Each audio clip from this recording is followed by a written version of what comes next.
3-4 घंटे इंतज़ार के बाद रिसेप्शनिस्ट उससे बोलती है, अब आप मैडम के कैबिन में जा सकते हैं।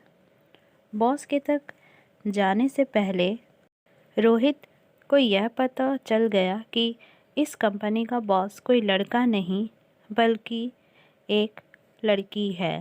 कैबिन में पहुंचकर रोहित जब बॉस को देखता है तो दंग रह जाता है और कहता है, तुम और इस कंपनी की बॉस हो? ये हो ही नहीं सकता। जाओ जाकर बॉस को बुलाओ। क्यों? मैं तुमको बॉस नहीं लगती? और अगर ऐसा है तो तुम जा सकते हो। नहीं नहीं, मैं तो बस पूछ रहा था।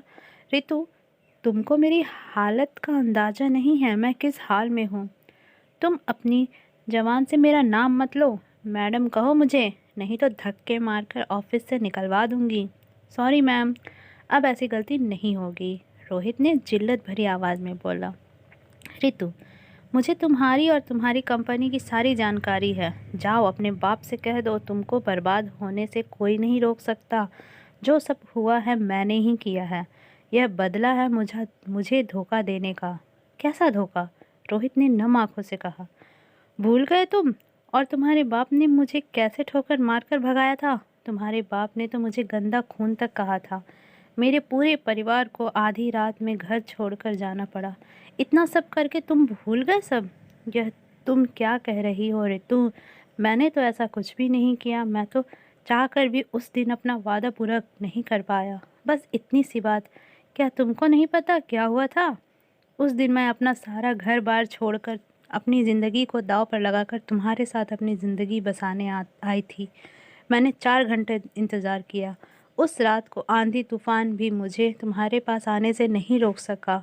उस तेज़ बारिश में 4 घंटे खड़े खड़े मैंने अपने अरमानों को जलते देखा। तुम्हारे बाप ने धमकी दी, अगर मैं ये शहर छोड़कर नहीं गई तो मेरी छोटी बहन कहीं मुँह दिखाने के काबिल नहीं रहेगी। तुम्हारा बाप 20 लोगों के साथ मेरे घर पर आया और मेरा घर जला कर गया और तुमको कुछ भी नहीं पता। रुलाने वाली लव स्टोरी है ये। कैसे मैं आधी रात को अपने परिवार के साथ शहर छोड़कर भागी, कैसे मेहनत मजदूरी कर कर मैंने अपने परिवार को पाला, छोटी बहन को पढ़ाया। तुम्हें कुछ भी नहीं मालूम? तुम्हें कैसे मालूम होगा? तुम तो अपने महल में आराम से सो रहे होगे। तुम तो सबसे रईस बाप की औलाद जिसको गंदी लड़की से प्यार हो गया था। क्या कह रही हो तुम? तुम्हारे साथ सच में ये सब हुआ? तो आज से मैं अपने बाप की शक्ल तक नहीं देखूंगा। उस रात मेरे साथ क्या हुआ तुमको नहीं पता? जब मैं तुमसे मिलने आ रही थी, मेरे पिता ने मुझे मेरी मरी हुई माँ की कसम देकर रोक दिया। मैं चाह कर भी उस दिन तुमसे मिलने नहीं आ पाया। तुमको पता है, आज तक मैंने अपने पिता से बात नहीं की। तुमको मालूम नहीं मैंने कितनी कोशिश की तुमको ढूंढने की, कितनी बार मैंने अखबारों में छपवाया। तुमने तो पढ़ा होगा।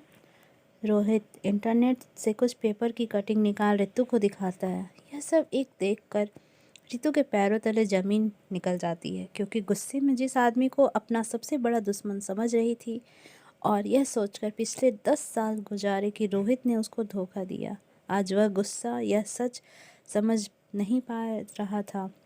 दोनों एक दूसरे से लिपटकर ज़ोर ज़ोर से रोने लगे और दोनों अपने अतीत को याद करने लगे। आई होप आप लोगों को ये कहानी अच्छी लगी हो, तो मेरे चैनल को प्लीज़ लाइक सब्सक्राइब करें और भी ऐसी कहानियाँ सुनने के लिए मेरे कमेंट बॉक्स में कमेंट करें।